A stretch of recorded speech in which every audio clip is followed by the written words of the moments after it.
Hi, welcome to Live Right Tonight. I am your host, Brandi, and here I have a friend of mine named Starr. Starr, how you doing today? I'm wonderful, thank you. So, I obviously know you, but tell me and the viewers a little bit about yourself. Well, I'm 46. I have 4 kids, twin girls, 2 older boys. I am a bartender at the Rubber Duck, and I work out a lot. I boat a lot. Yeah, living the life. That's good. Yeah. It's always nothing wrong with Yeah. that. Nothing wrong with that. So, one thing I do know is that you did see my post about me doing podcasting and asking people if they have a story that they would like to share. And if possible, your story could help somebody else that you don't even realize that you're helping. You reached out. Yes. And, you roughly told me a little bit about your story, but why don't you give me your story? Okay. I'll make a short version. No. Same old stuff growing up. Parents separated, whatever. Mom married a few times. All the basic stuff. And I was a really party girl. I was home a lot alone and partied all the time, drinking, like in my younger years. And when I was 23, I worked at the casino, MGM, and I was prescribed Vicodin, like 150 Vicodin a month, something like that. And back then, it was normal. Like they were giving them out like candy. And I took them normal for at first, and then, of course, I just took them more and more. And A little spiral. Oh, man. And it happened pretty quick. Like within 3 years, I was totally buying them off the streets at that point. And then one time I was at work. It was January 1st, 06. And I went to the bar, got wasted at work. We all used to go. We never got shit-faced, but I did that day for some reason. I was on Vicodin and drinking. And a bunch of shit happened. I got chased. Well, I was just being in there drunk and stupid at work, and security had to take me out and all kinds of shit. So I lost my job there. And after that, it seems like nothing quite was the same. Everything was just not the same. I lost this great job. I made an ass out of myself in front of everybody. Oh my God, it was so embarrassing. I mean, back then it was just so horrible. Right. And then I don't know exactly what happened, but I was introduced to heroin. I was out of Vicodins one day, and I called my dealer and I said, I need Vicodins. He's like, I don't have Vicodins, but I have heroin. I'm like, oh, no way. I'm like, I can't. He's like, just do a little and it will get you through your sickness, because then you don't take your Vicodin whenever you get sick. And that was it. After that, 3 months later, I lost my house, my everything. I had nothing, and it was a shit show. Your kids? Yeah. Well, yes. Well, I ended up in prison. See, I let my boys go with their dad, but because I knew everything was getting really bad. So I was running the streets. I ended up being a prostitute on Craigslist, and that was my life. I lived in hotels and just drugging it up, and then I ended up getting busted for prostitution. So it was my first time in jail. And it was only a few weeks, but I was like, oh my God, what's going on? I'm like, oh, I'll never use again when I got out. Bullshit. My dealer is actually the one to pick me up from jail, because I was nowhere, I was just kind of floating, and I didn't have anyone. So I ended up back again, and then I was in a hotel one night, and one of my tricks came, and he wanted to do heroin, and we were all there. There was 2 other people there, and I shot him up, and he died. Oh, yeah. Yeah, he was an old guy, like 70 years old. Not that makes it any better, but it was absolutely, life-changing. And I got, caught up, and I went to prison. Delivering a controlled substance causing death was my charge. Yeah. How long were you in prison for? 3 years. 3 years? Yeah. So do you feel like that's where you hit your rock bottom? Oh, absolutely. I mean, that was, after that, I didn't go back. Not to heroin anyway. So I did my 3 years, and while I was in prison, I took charge. I was teaching self-esteem classes. I was head of NAAA. I was running 5 miles a day, working out constantly. Like, that's my go-to for my recovery, is working out. And then I got out, and I did good for a while. Like, I started drinking, but I was good. No more drugs like that. And then my ex, and he was prescribed Vicodins every month, and he didn't take them. So I started just I started taking the Vicodins, which I thought, oh, it's not a big deal because it's not heroin. You know, I always thought I downplayed it, but I don't even know why I took them. I really wasn't feeling, after a while, like after you do heroin, you don't feel anything else, but it was just the thought of having them and taking them, and I did for a lot of years. And then a year ago, a lot of shit happened. I kicked him out, and I kept we have twin girls together, and I kept them with me. And me and the girls left one day, and he came, ransacked the house, and destroyed it all. It was just a horrible situation. And so me and my girls had to go stay at my aunt's house, and he came to my aunt's. My girls were in the park connected to her house with my niece, and he came and took them out of the park, and it was fucking devastating. And hired the best attorney he could, and ever since then I've been fighting for that, because all he said, like, oh, she's a drug addict, which I am, but I was in recovery. I was not an active drug addict at that time. And so this whole thing, the whole year, I've been going through that, trying to fight to get the kids back, and it's expensive, and he has money, I don't, but it's a fight, and it's gonna But you're willing to keep fighting for. Oh God, yeah. And it doesn't have to be as difficult as it is. Like, I'm just not understanding his thought of things, but it will work out. For sure. Now, with your heroin use, how long were you using heroin for? Actually, it's crazy. I was only using for probably a year and a half before I went to prison. So, but it was bad. I was out there. Living in trap houses, and it got bad. So now, how long have you been clean off heroin? 13 years. And what about Vicodin? That's been a year. It's been a year? Yeah, off of opiates. Because there was another thing. It's really crazy. I was on a recovery site thing, and they were recommending things because I wanted to get off Vicodin. And I'm like, this guy, he was a recovery coach, and he said, try this. I'm not even going to say the name because I don't want anyone. It's T. It starts with a T. And it says it helps you get off Vicodin. So I'm like, cool, let me order this stuff, And I ordered it just as bad as actually maybe worse. It was like you get high on, it's crazy. And it was legal in Michigan for a long time, but they ended up making it illegal. And it's crazy. So I was taking that, and when you're in addiction, you're always trying to make yourself feel normal, and if you don't get the proper help. So I was in this horrible abusive relationship for all those years, and I wasn't getting help. I was getting, beat down by and so you're just reaching for whatever you can. Right. And that was my big thing. So that stuff was even harder to get off than the Vicodin. It was pretty bad. Oh, wow. Bad.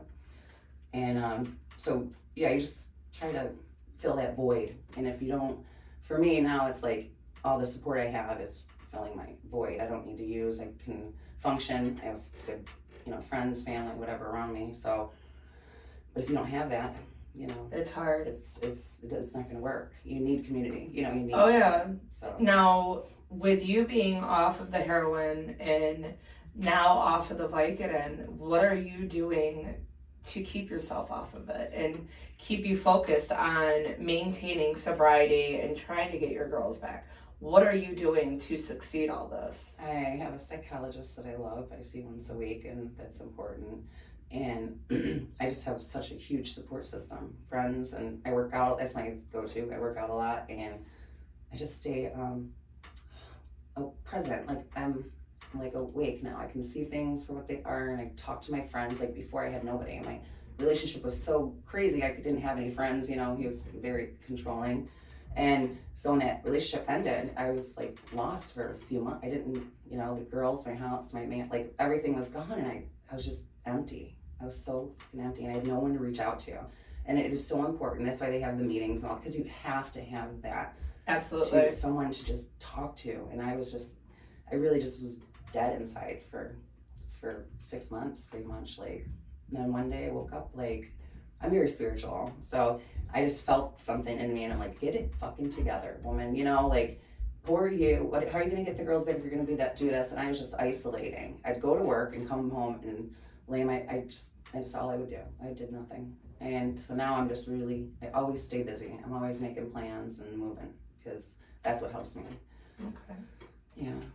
Now, we were talking earlier, and you said with you getting clean and everything else, and when you were in prison, you were running meetings and everything else. Now, you were saying that this whole recovery lifeline is something that it means something to you. Now, what are you trying to get out of, not only for your own sobriety, but what are you trying to do with your sobriety? I feel I have to help. Right? I mean, I don't know even where to start, but I know it's coming. I know that our stories help so many people, and it's really impactful. I've done open talks before and stuff like that, and it's a huge, not just for myself, Right. It's not about, to me, it's like I feel very blessed, I'm very strong, I'm very determined, I have a lot, but some people don't have that, they don't have support, they don't have, like, I just, I want to help everybody, but I want to help, and I think Help you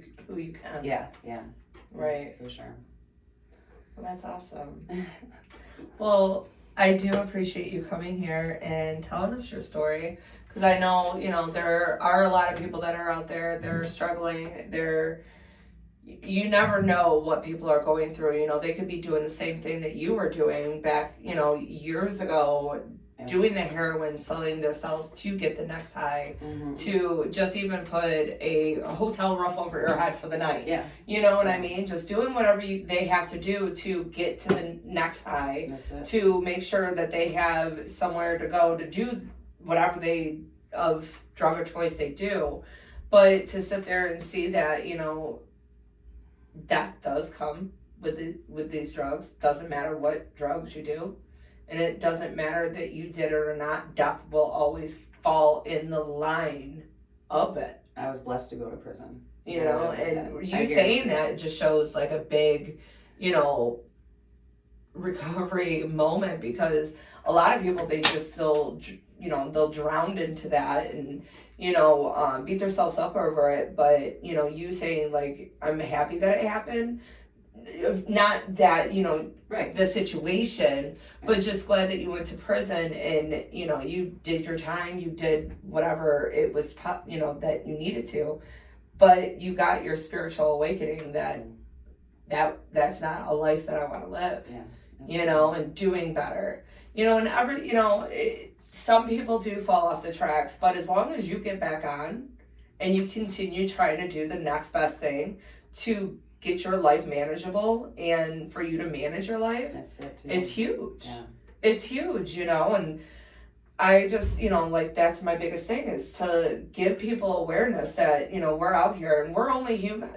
Yeah. Mistakes happen, but as long as you recognize your mistake and try not to do it again and try to go to the next best thing and worry about that day instead of worrying about what's going to happen next week. It's so true. Because you have no control over what's going to happen next week, because you don't even know what's going to happen. Yeah, you're thinking it's going to be a beautiful sunny day, and it can be storming, especially flood, lights out. You have no control over anything. I have no control over what's going to happen in the next 5 minutes. Right. But what I have control over right now is the words that are coming out of my mouth in this very second that is happening at this moment. I love that. That's the only thing I have control over. I was thinking that yesterday. Yeah. It's gotta be right here, because that's exactly manageable. I like how you said that, because it is what happened. I was so unmanageable months ago with everything going on. Now it's like everything's manageable.